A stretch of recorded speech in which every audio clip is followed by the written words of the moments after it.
Hello everyone, आप सभी लोगों का स्वागत है टीचिंग परीक्षा के आज के इस वीडियो में, जिसके अंदर में फ्रेंड्स हम लोग बिहार स्पेशल जीके जीएस जो कि आप लोगों की आगामी बीपीएससी टीआरई 4.0 और बीपीएससी की जो 70वीं एग्जाम होने वाली आप लोगों की 70th बीपीएससी उसके प्रीलिम्स के लिए भी बहुत ज्यादा इंपॉर्टेंट रहेंगी।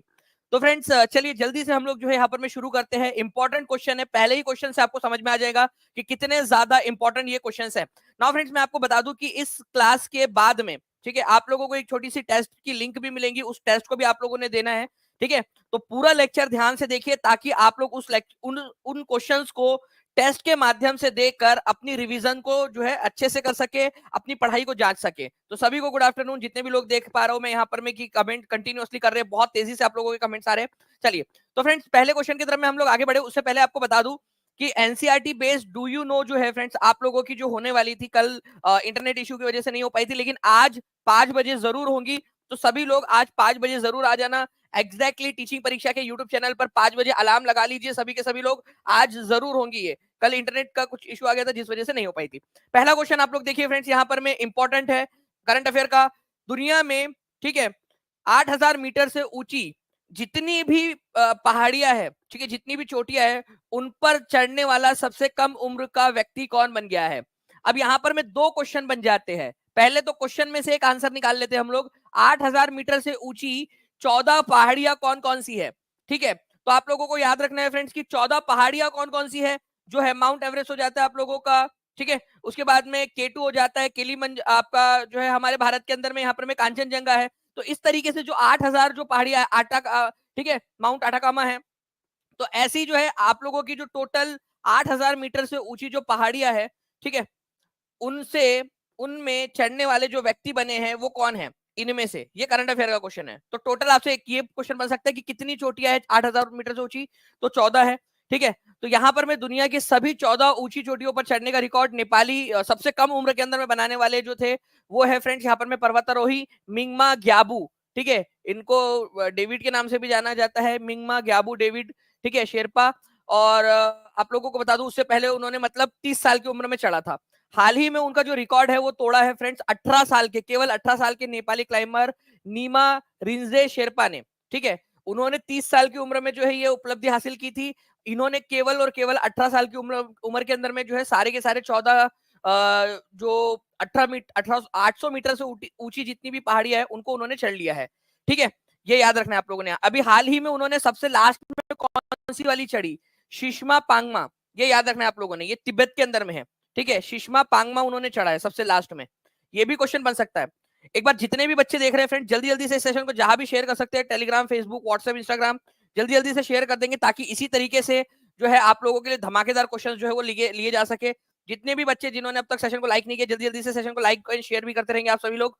तो ये क्वेश्चन क्या बना आप लोगों का, 8,000 मीटर से ज्यादा ऊंची 14 सभी पहाड़ियों के ऊपर में चढ़ने वाले सबसे कम उम्र के व्यक्ति कौन बने हैं अभी आप लोगों के। तो ठीक है, रीमा नीमा रिंजी शेरपा, ये याद रखना है आप लोगों ने, इंपॉर्टेंट एग्जाम के अंदर में आप लोगों से पूछा जा सकता है। ठीक है, रिंजी इस तरीके से भी लिख सकते हैं और इस तरीके से भी लिख सकते हैं। ठीक है, तो दोनों ही स्पेलिंग आ सकती है, ये याद रखना है आप लोगों ने। नेक्स्ट क्वेश्चन की तरफ में हम लोग आगे बढ़ते हैं फ्रेंड्स। यहाँ पर में अब देखिए ये 69 बीपीएससी में भी आया हुआ क्वेश्चन है आपका।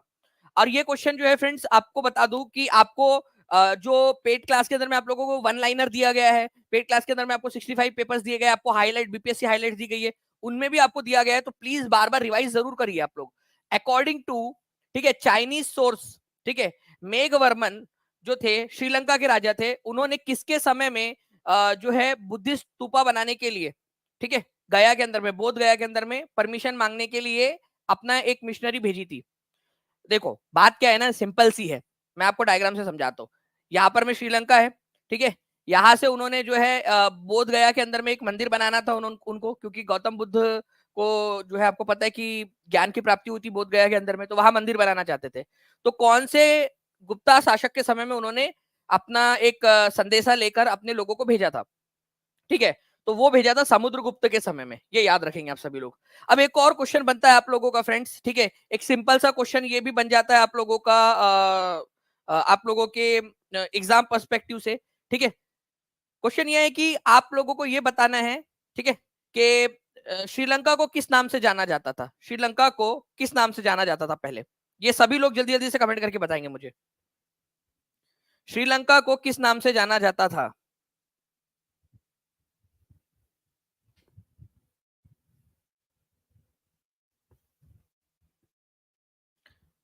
अलग अलग लिख रहे हैं सभी लोग। श्रीलंका को किस नाम से जाना जाता था लिख देंगे जल्दी जल्दी से।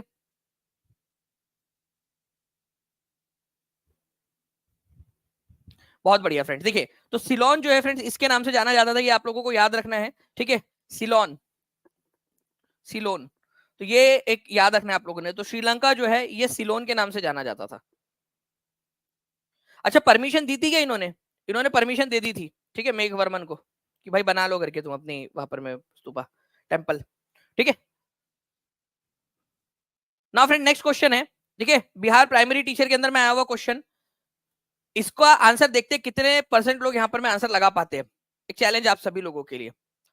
600 लाइक्स हो चुके हैं फ्रेंड्स यहाँ पर में हमारे 6 मिनट के अंदर अंदर ही। जल्दी से जितने भी लोग बचे हुए जल्दी से सेशन को लाइक एंड शेयर जरूर कर देंगे, ताकि ऐसे ही और हम लोग जो है क्वेश्चंस कर सके और बहुत सारे पॉइंट्स को हम लोग कवर कर सके।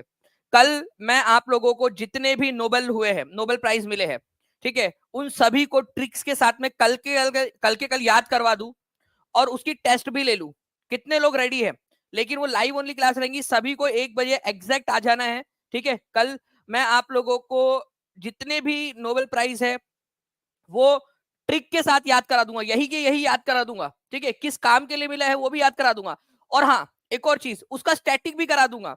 स्टैटिक का मतलब होता है कि पिछले जो हमारे भारत में नोबेल मिले हैं वो, या किसको सबसे ज्यादा नोबेल मिले हैं, कौन पहली महिला थी नोबेल प्राइज पाने वाली, सबसे ज्यादा जो है अलग अलग क्षेत्रों में नोबेल प्राइज पाने वाला व्यक्ति कौन है। तो ये सारी चीजें जितने भी स्टैटिक पार्ट बन सकता है सारा आपको करवा दूंगा। लेकिन मुझे चाहिए कि सारे के सारे बच्चे जो है कल वो मौजूद रहे। और अगर आप लोग चाहते हो तो मुझे कमेंट करके जरूर बताइएगा। और यहाँ पर मैं आपके लाइक्स भी मुझे बता देंगे। वह अंग्रेज जनरल कौन था जिसने झांसी की रानी को श्रद्धांजलि देते हुए कहा था कि ये महिला जो लेटी है विद्रोह में एकमात्र पुरुष है, ठीक है। तो ये ह्यू रोज ने कहा था। एक क्वेश्चन और बनता है कि झांसी की जो रानी थी, ठीक है, रानी लक्ष्मीबाई, उनके विद्रोह को किसने दबाया था? तो उनके विद्रोह को कुचलने का काम ह्यू रोज ने ही किया था, ठीक है। तो ह्यू रोज ही था अंग्रेज जनरल जिसने अंग्रेजों का नेतृत्व किया था झांसी की रानी के खिलाफ में। झांसी की रानी की मृत्यु कहां पर में हुई थी? स्थान का नाम आप लोगों से पूछा जा सकता है, ठीक है। तो वो था, याद रखना आप लोगों ने, ग्वालियर। तो ग्वालियर के अंदर में उनकी मृत्यु हुई थी, झांसी के अंदर में मृत्यु नहीं हुई थी उनकी। उनकी मृत्यु ग्वालियर में हुई थी, ठीक है, ग्वालियर के अंदर में, ये भी याद रखना है आप लोगों ने। अब वो ग्वालियर क्या करने गई थी? सब्जी भाजी खरीदने गई थी क्या? नहीं, लड़ते लड़ते चली गई थी, झांसी से लड़ते लड़ते ग्वालियर तक पहुंच गई थी, ठीक है। ये याद रखेंगे आप लोग। तो आंसर हो जाएगा आप लोगों को ऑप्शन नंबर ए। ग्वालियर के जो राजघराना था, सिंधिया राजघराना, उन्होंने अंग्रेजों का साथ दिया था, अदरवाइज झांसी की रानी नहीं मरती, ठीक है। चलिए, तो ए इज द करेक्ट आंसर। ये थे ह्यू रोज, ठीक है, रानी लक्ष्मीबाई के खिलाफ ब्रिटिश सेना का नेतृत्व किया था, ठीक है। और झांसी की रानी और उनके आसपास के क्षेत्रों में विद्रोह को कुचल दिया था इन्होंने। तो रोज, ऐसा याद रखना, रानी को रोज पसंद है, मतलब ह्यू रोज पसंद है नहीं उनको, रोज मतलब गुलाब पसंद है, ऐसा याद रखना। बिहार में 1781 के विद्रोह के बारे में निम्नलिखित में से कौन सा कथन सही है? अब देखिए फ्रेंड्स, ये क्वेश्चन एग्जाम में आया हुआ क्वेश्चन है, ठीक है, एग्जाम में आया हुआ एग्जैक्ट क्वेश्चन। बिहार में 1871 के विद्रोह के बारे में निम्नलिखित में से कौन सा कथन सत्य है? It was an uprising by the जमींदार, ये जमींदारों के द्वारा किया गया विद्रोह था 1871 का। It was a revolt by the farmers, अब देखो या तो जमींदारों के द्वारा होगा या तो फार्मर्स के द्वारा होगा। The British were able to put down the revolt without too much trouble, अंग्रेज बिना किसी परेशानी के विद्रोह को दबाने में सफल रहे। More than one of the above, none of the above. जल्दी बताइए इसका आंसर क्या होगा?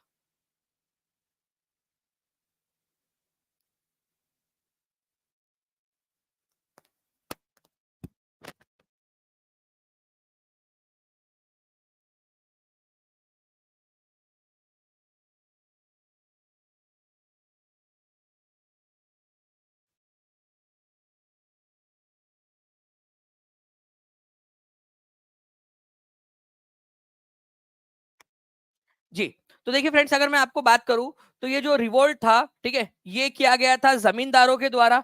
जो जमींदार थे, इन लोगों के ऊपर में जो है बहुत ज्यादा प्रेशर डाला जा रहा था रेवेन्यू इकट्ठा करने के लिए, पैसा इकट्ठा करने के लिए, ठीक है, अलग अलग तरीकों से। तो जमींदार जो थे, इनकी जमींदारी खत्म कर दी जा रही थी, तो जमींदारों ने यहाँ पर में विद्रोह कर दिया था, ठीक है।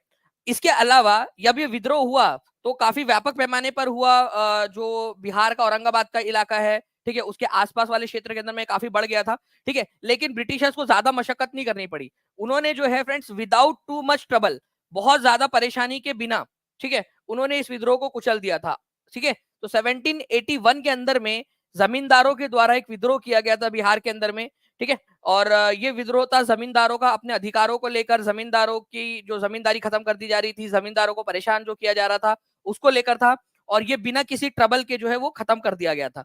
तो ए और सी सही है, ठीक है, यहाँ पर मैं एक्चुअल एग्जाम का क्वेश्चन है और कभी भी रिपीट होकर आ जाए तो आप लोगों को याद रखना है, ठीक है।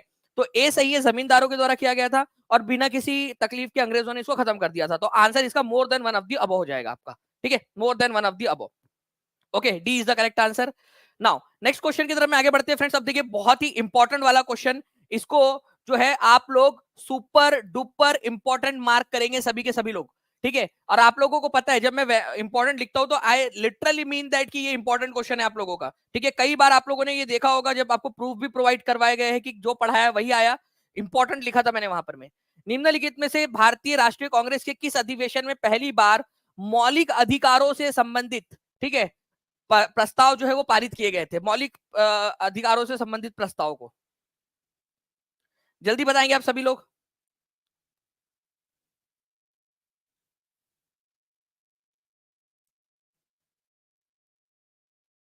देखिए फ्रेंड्स, ये जो था आपका मौलिक अधिकारों से संबंधित जो प्रावधान था, पहली बार कराची अधिवेशन के अंदर में पारित किया गया था 1931 के अंदर में।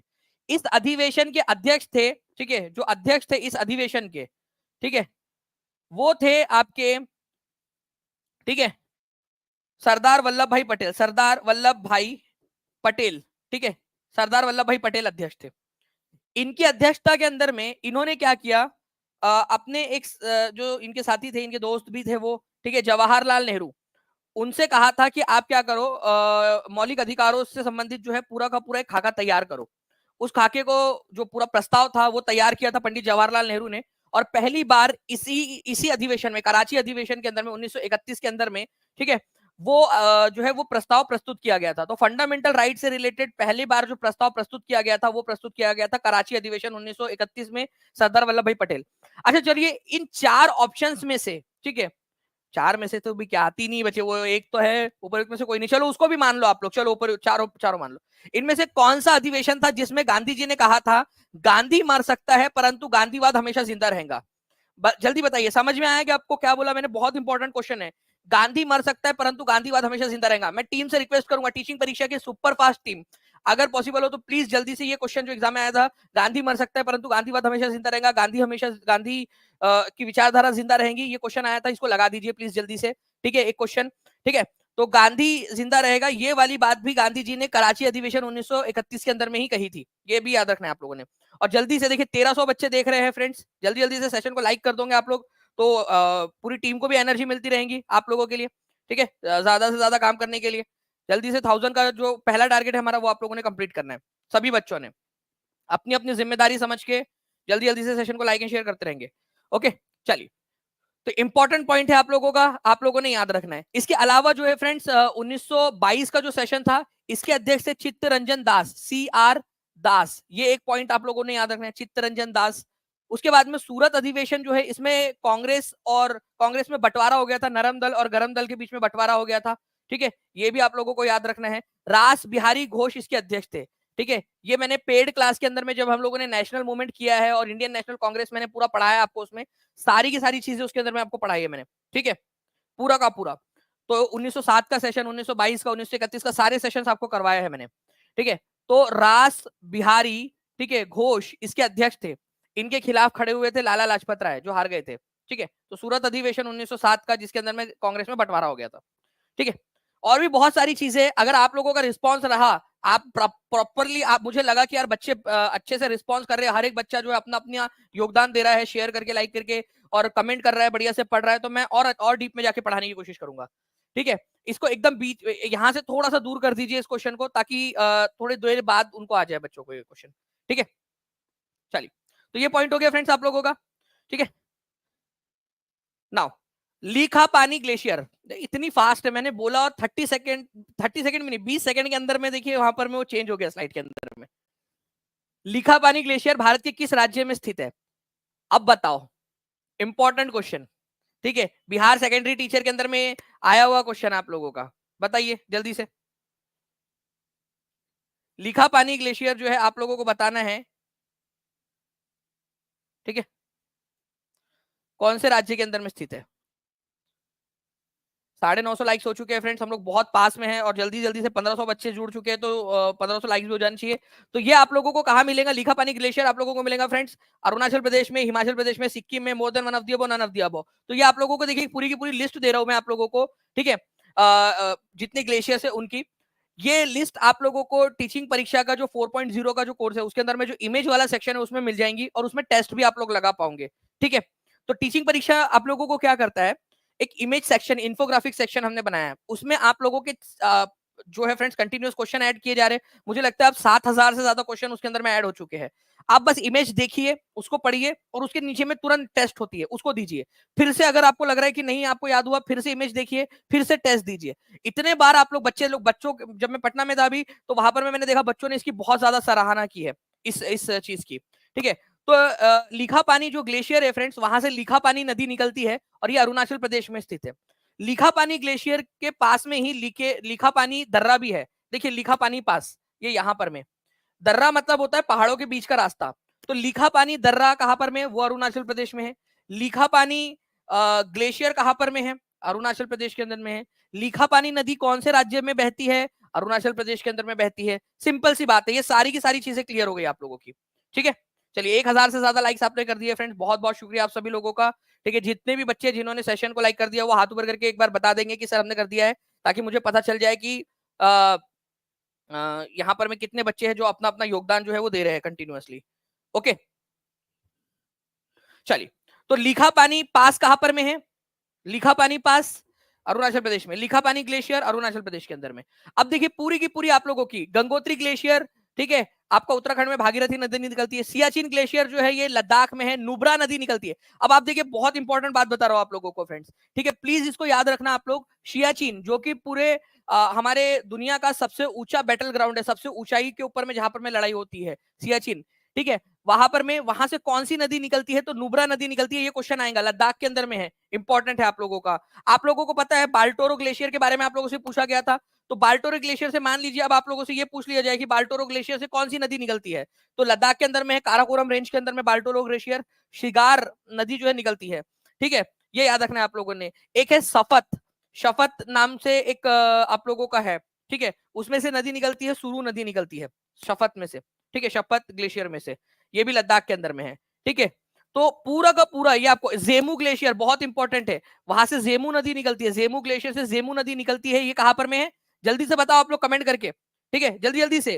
देखो जेमू, जेमू ग्लेशियर से जेमू नदी निकलती है, सिक्किम के अंदर में स्थित है, ठीक है। इसके अलावा जो है फ्रेंड्स पिंडारी, पिंडारी ग्लेशियर कहां पर में, ये क्वेश्चन आ सकता है आप लोगों से, पिंडारी ग्लेशियर कहां पर में, ठीक है, जल्दी जल्दी से।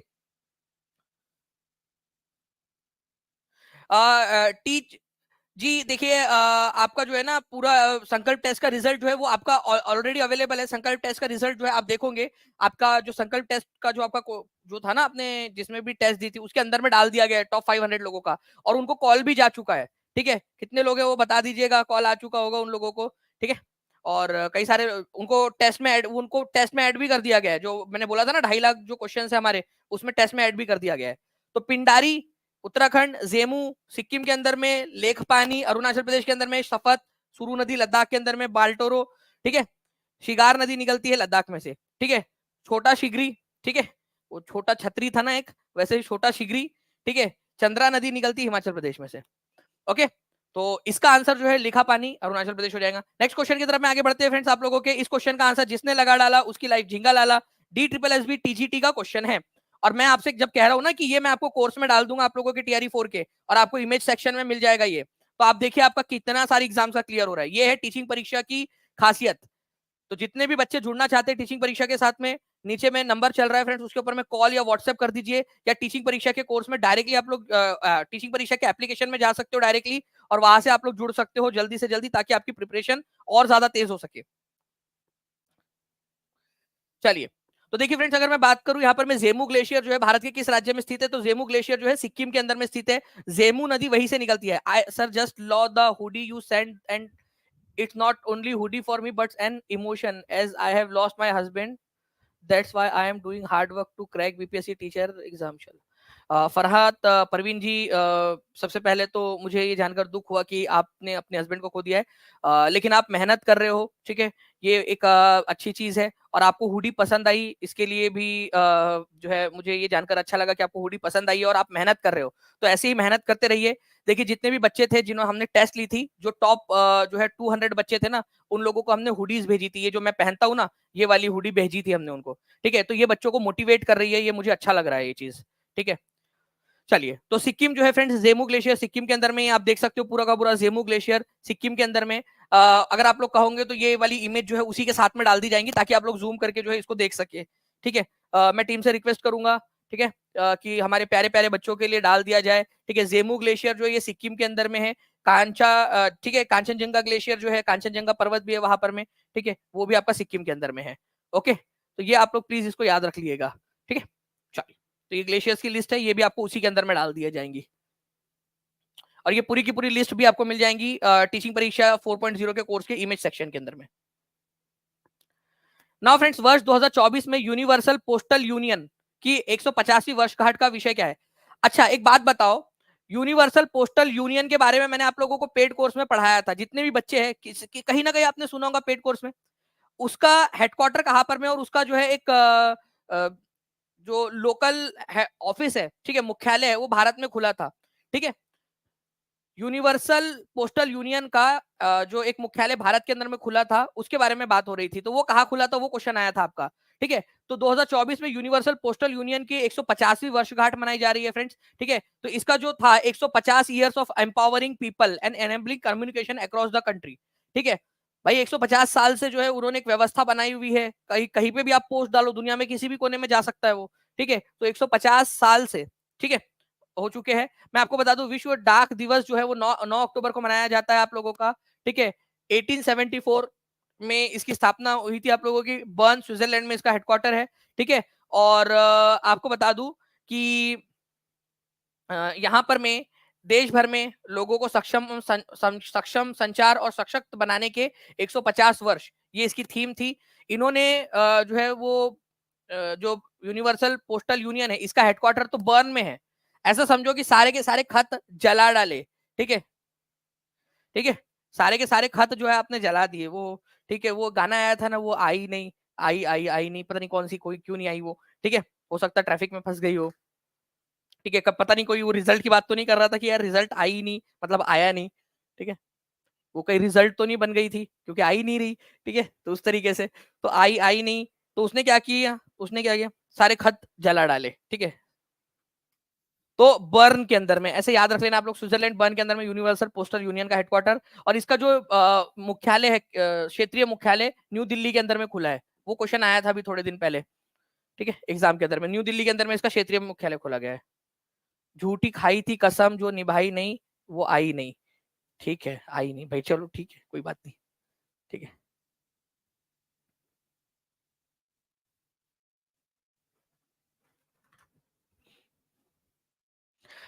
देखिए फ्रेंड्स, यहाँ पर मैं आप लोगों का है, भारतीय राष्ट्रीय कांग्रेस के निम्नलिखित में से किस सत्र में महात्मा गांधी ने कहा था कि गांधी मर सकते हैं लेकिन गांधीवाद हमेशा रहेगा? यूपी पीसीएस सिविल सर्विसेज का क्वेश्चन। जो बच्चा पूरा लेक्चर देख रहा है शुरुआत से, वो इस क्वेश्चन का आंसर बहुत अच्छे से लगा सकता है। विश्व डाक दिवस कब मनाया जाता है? 9 अक्टूबर को मनाया जाता है, ये याद रखना है आप लोगों ने, ठीक है। विश्व डाक दिवस।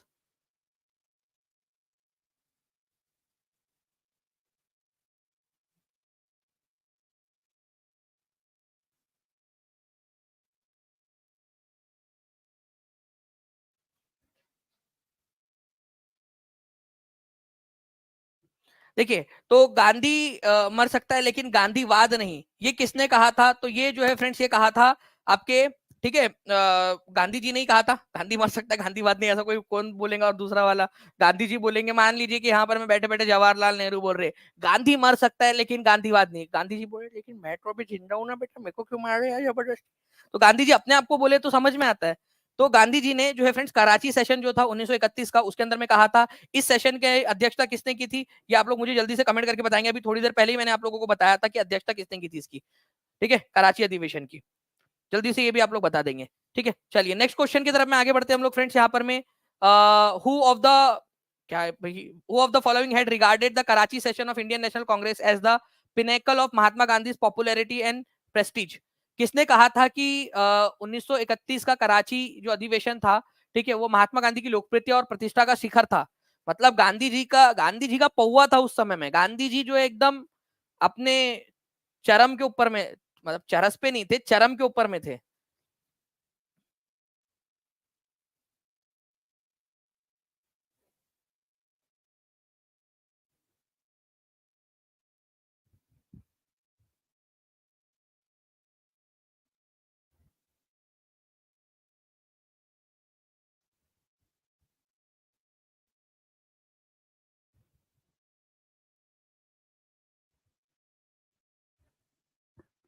चलिए बहुत बढ़िया फ्रेंड्स, आप लोगों के यहाँ पर में कंटिन्यूअसली जो है वो आंसर्स आ रहे हैं यहाँ पर में।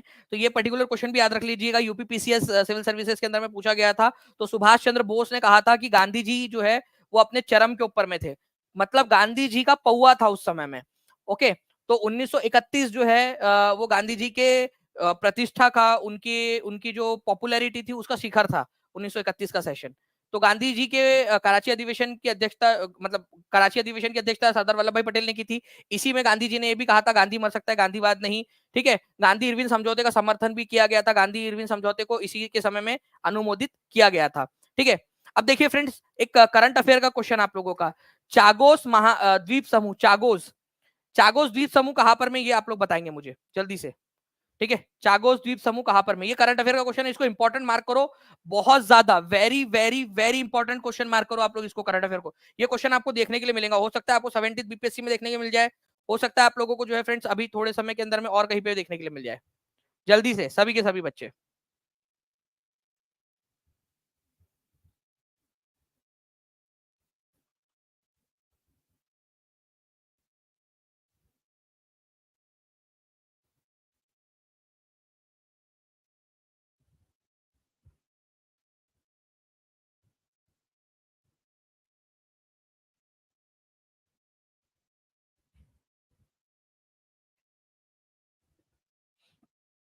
चलिए बहुत बढ़िया फ्रेंड्स, आप लोगों के यहाँ पर में कंटिन्यूअसली आंसर्स आ रहे हैं। देखिए, अगर मैं आप लोगों को चागोस द्वीप समूह के बारे में बताऊं अगर, ठीक है, तो सबसे पहले मैं आपको चागोस आर्कीपिलागो के बारे में बताता हूँ। देखिए फ्रेंड्स, चागोस द्वीप समूह जो है ना, ये आप लोगों को कहाँ पर में मिलेगा, देखिए यहाँ पर में ध्यान से। ठीक है, सबसे पहले चीज तो ओके, चागोस द्वीप समूह को हम लोग यहाँ पर में एक बार मैं आप लोगों के लिए एक बार सर्च कर देता हूँ और ज्यादा बेहतर तरीके से। ठीक है, ये देखिए ये है हमारा प्यारा सा भारत, ये दिख रहा है आपको हमारा प्यारा सा भारत। ठीक है, इधर में कहीं तो भी आप लोग बैठे हुए होंगे। ठीक है, इसके नीचे में दाओ जाइए आप लोग यहाँ पर में, यहाँ आप लोगों को मिलेगा जो है अफ्रीका, ये मेडागास्कर है, ये पूरा इंडियन ओशन है। इसके और नीचे में आप जाओगे तो यहाँ पर में आपको मिलेगा मॉरिशियस, ये है मॉरिशियस। मॉरिशियस जाते हैं ना आप लोग घूमने के लिए कई सारे लोग। ठीक है, मॉरिशियस, मॉरिशियस से थोड़ा सा ऊपर आइए आप लोग यहाँ पर में, इंडिया और मॉरिशियस के बीच में। ठीक है, मॉरिशियस इतना छोटा है कि अगर इसको जूम ना किया जाए तो मॉरिशियस दिखता भी नहीं है। ये देखिए पोर्ट लुइस जो दिख रहा है ना, ये मॉरिशियस की राजधानी है। अब आपको समझ में आ रहा होगा। ठीक है, ध्यान से थोड़ा सा आप लोग भी अपनी तरफ से भी स्क्रीन को जूम कर सकते हो, आप लोग ऐसा जूम करोगे ना आप लोगों को भी दिखेगा। तो ये भारत है हमारा, ये पोर्ट लुई मतलब मॉरिशियस की राजधानी, और यहाँ पर में है आपका चागोस आर्किपेलागो द्वीप समूह, ये ब्रिटेन के कब्जे में था। ब्रिटेन ने क्या किया, ये दे दिया मॉरिशियस को।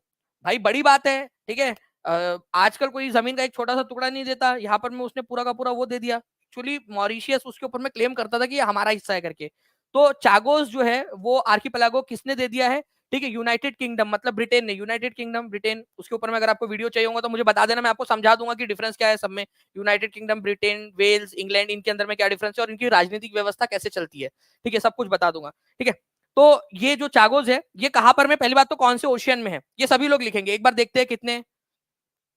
ठीक है, टैबलेट पे क्लास देख रहे हैं सर, दिख रहा है, चलो बहुत अच्छी बात है। ठीक है, जूम कर सकते हो आप लोग। सर आपसे सविनय निवेदन है, आरओ की क्लास चलाइए, आपके क्वेश्चन डायरेक्ट एग्जाम में फंसते हैं सर, प्लीज कुछ क्लास आरओ के लिए भी लीजिए। रूही जी बिल्कुल उसके लिए भी लेंगे हम। ठीक है, और मैं आपको जितने भी क्वेश्चंस है वो सारे के सारे करवा दूंगा। तो इंडियन ओशियन के अंदर में है, मॉरिशियस भी इंडियन ओशियन के अंदर में है। ठीक है, तो किसने दिया है मॉरिशियस को, ये किसने दिया है चागोस द्वीप समूह, ब्रिटेन ने दिया है, यूनाइटेड किंगडम ने दिया, ये याद रखना है। कौन से तारीख को दिया है, तो 3 अक्टूबर को उन्होंने ट्रांसफर किया, ये याद रखना है आप लोगों ने। ठीक है, 3 अक्टूबर को उन्होंने ट्रांसफर किया है। तो ये है आपका चागोस आर्किपेलागो, मॉरिशस को दे दिया गया है। ठीक है, तो क्या क्या क्वेश्चन बन सकते हैं। अच्छा, इसके अंदर में काम कीजिए आप लोग, ठीक है, आप लोग ना खुद से 2-3 क्वेश्चन इसके ऊपर में बनाइए, क्या क्या क्वेश्चन बन सकते हैं आपके हिसाब से। आप लोग भी तो इतने इंटेलिजेंट हो, आप लोग एग्जामिनर से कम थोड़ी हो। ठीक है भाई, एग्जामिनर को 1 महीना लगता है आंसर की बनाने में, आप लोग जो है जो है यहाँ पर में 150 मिनट के अंदर में पूरी की पूरी आंसर्स लगा के आते हो। ठीक है, तो चागोस द्वीप समूह कौन से ओशन में है, कौन से तारीख को ट्रांसफर किया गया, किसने किसको ट्रांसफर किया, मतलब जो भी क्वेश्चन बन सकते हैं आप लोग बनाइए। ठीक है, अपने हिसाब से इसके अंदर में। ठीक है, नाउ महात्मा गांधी ने किस वर्ष दमनकारी कृषि प्रणाली के खिलाफ संघर्ष करने के लिए यात्रा की थी। ठीक है, दमनकारी कृषि प्रणाली के खिलाफ, दमनकारी कृषि प्रणाली कौन सी थी। कृषि प्रणाली मतलब जब जबरदस्ती किसानों के साथ में जो है वो किया जा रहा होगा, जबरदस्ती की जा रही होंगी किसानों के साथ में, है ना।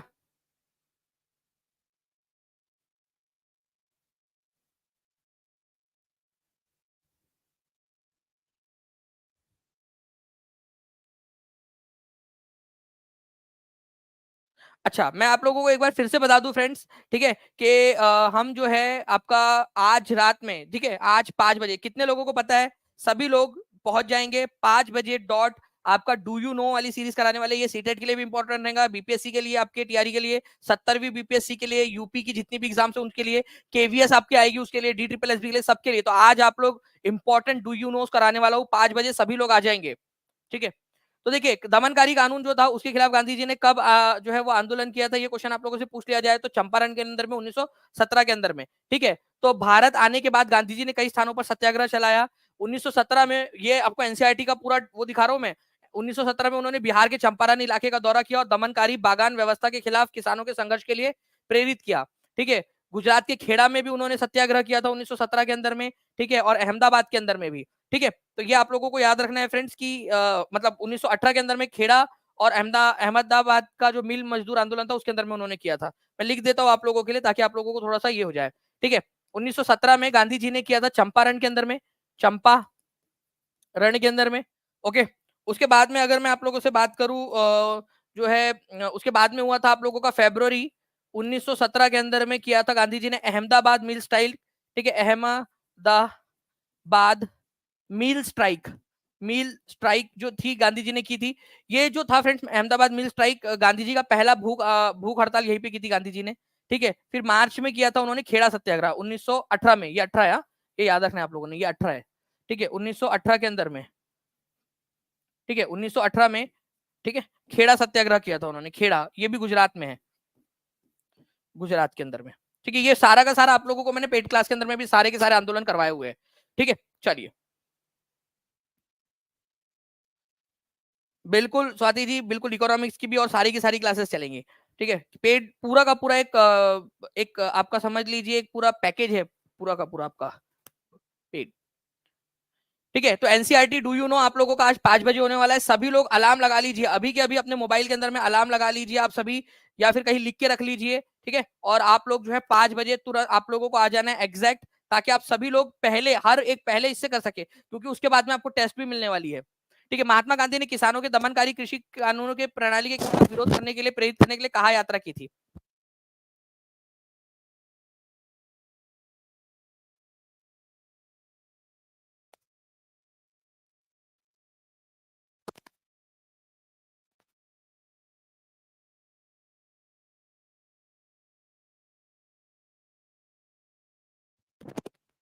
महात्मा गांधी ने किसानों को दमनकारी कृषि प्रणाली के खिलाफ विरोध करने के लिए, प्रेरित करने के लिए कहा यात्रा की थी, तो चंपारण की थी, ये आप लोगों ने याद रखना है। ठीक है, इसके अलावा जो है फ्रेंड्स 1917 में गांधी जी द्वारा चंपारण में सत्याग्रह का आयोजन क्यों किया गया था। ये बिहार प्रोहिबिशन कांस्टेबल जो है आपका प्रोहिबिशन जो है यहाँ पर प्रोहिबिशन कांस्टेबल जो पेपर हुआ था उसके अंदर में क्वेश्चन आया था ये आप लोगों का। 1466 लाइक्स हो चुके हैं फ्रेंड्स, हम लोग बहुत तेजी से हमारे टारगेट की तरफ में आगे बढ़ रहे हैं। जल्दी जल्दी से आप लोग इसको जहां भी शेयर कर सकते हो शेयर करते रहेंगे। सेशन को लाइक कर दियो, जिन्होंने भी टीचिंग परीक्षा चैनल को सब्सक्राइब नहीं किया चैनल को सब्सक्राइब जरूर कर लेंगे। To oppose the oppressive indigo plantation system, British laws के लिए खिलाफ नहीं था, हाईलैंड रेवेन्यू के खिलाफ नहीं था, मिल वर्कर्स के लिए भी नहीं था। ठीक है, जो इंडिगो प्लांटेशन था ठीक है, जो दमनकारी नीले रंग की कृषि थी, नीले रंग मतलब बेसिकली वो बोलना चाह रहा है आप लोगों का जो नील की खेती होती थी, ठीक है, नील की खेती जो होती थी उसके लिए किया था इन्होंने, ठीक है, तो B is the correct answer. ठीक है, भारतीय व्यापारियों और उद्योगपतियों द्वारा अपने व्यापारिक हितों को संगठित करने के लिए भारतीय औद्योगिक और वाणिज्य Congress, Indian Industrial and Commercial Congress, ठीक है, form by Indian merchants and industrialist to organize their business interest, ठीक है, कब किया गया था? भारतीय व्यापारियों और उद्योगपतियों द्वारा अपने व्यापारिक हितों को संगठित करने के लिए, ठीक है, इंडियन इंडस्ट्रियल एंड कॉमर्शियल, ठीक है, कमर्शियल कांग्रेस, आईआईसीसी, ठीक है, कब बनाया गया था बिजनेस के लिए? तो बताइए जल्दी से। तो देखिए फ्रेंड्स, अगर मैं बात करूं यहाँ पर में तो 1920 के अंदर में आप देख सकते हो यहाँ पर एक फिक्की नाम की ऑर्गेनाइजेशन है, और ये आप लोगों का जो बिहार स्टेट बोर्ड की बुक है उसके अंदर में भी दिया हुआ है। 1920 में भारतीय औद्योगिक और व्यावसायिक Congress, Indian Industrial and Commercial Congress, और बाद में 1927 में भारतीय वाणिज्य एवं उद्योग परिसंघ, federation of Indian chamber of commerce and industries, FICCI, इसका गठन किया गया था। पुरुषोत्तम दास ठाकुर और जीडी बिड़ला जैसे जो लोग थे, उन्होंने इसके अंदर में जो है जो बेसिकली अपना योगदान दिया था ये संगठन बनाने के लिए, ठीक है। तो आप लोगों को बता दूं, federation of Indian chamber of commerce and industries, ठीक है, ये कब बना था ये भी क्वेश्चन आ सकता है। फिक्की की स्थापना कब हुई थी? और Indian Industrial and Commercial Congress, ठीक है, इसकी स्थापना कब हुई थी ये भी आप लोगों को याद रखना है, 1920 के अंदर में, ठीक है, और 1927 के अंदर में, ये आपको याद रखना है। मेन इंपॉर्टेंट पॉइंट्स ये आप लोगों के बनते हैं, ठीक है। चलिए, federation of Indian chambers of commerce and industry की स्थापना किस वर्ष हुई थी? ये कमेंट के अंदर में आंसर करेंगे आप सभी लोग जल्दी जल्दी से, जल्दी से सभी लोग। 1500 से ज्यादा लाइक्स आप लोगों ने कर दिए फ्रेंड्स, इंपॉर्टेंट है। देखिए फिक्की, मैं आपको बता दूं कई बार ये न्यूज में भी रहता है, FICCI federation of Indian chambers and commerce and industry, Purushottam, ठीक है, दास ठाकुर और ठीक है जो बिड़ला साहब थे उन्होंने जो है इसके अंदर में अपना योगदान दिया था। तो आप लोगों को बताना है कि कब इसकी स्थापना हुई थी, ठीक है। पुरुषोत्तम दास ठाकुर दास जी जो थे, ठीक है, उन्होंने इसकी ये किया था इन्होंने, ठीक है, और जीडी बिल्डर जो थे उन्होंने भी अपना योगदान दिया था। फिक्की की स्थापना 1927 के अंदर में हुई थी, ठीक है, ये याद रखेंगे आप सभी लोग, 1927 के अंदर में। ओके, तो ये आप लोगों का मेन पॉइंट था फ्रेंड्स। आप लोगों की एक टेस्ट है, ठीक है, वो टेस्ट की लिंक आप लोगों को जितने भी बच्चे लाइव देख रहे हैं उन लोगों को दे दी गई है, और भी बहुत सारे क्वेश्चन है मेरे पास में, ठीक है। मैं आप लोगों को वो भी जो है वो जल्दी से जल्दी, ठीक है, वो करवाऊंगा आप लोगों को, और भी क्वेश्चन मेरे पास में मौजूद है, ठीक है।